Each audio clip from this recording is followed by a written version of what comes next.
Yesterday, Foreign Affairs Minister Melanie Joly talked about, she was asked specifically if in negotiations with Trump, Canada would consider an energy embargo on the United States. And I want to, as leverage, what do you think, what do you make of what she said? Well, first of all, it's oil and gas is owned by the provinces, principally Alberta, and we won't stand for that.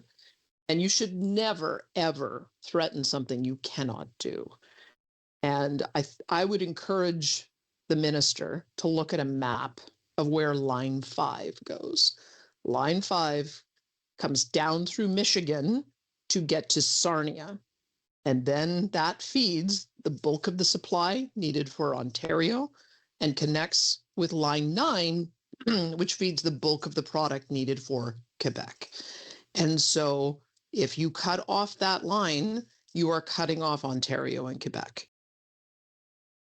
So I would encourage the ministers to either understand how our integrated pipeline system works, and start looking at ways that we would be able to practically respond, because there's no point in making empty threats that cannot be executed on.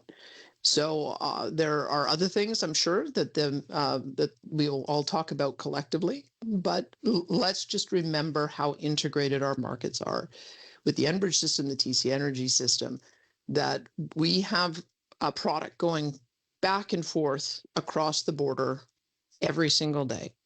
And we cannot do anything that harms Canadians in such a substantial way. So I just don't take that as a credible threat. I'm sure that the U.S. administration won't either.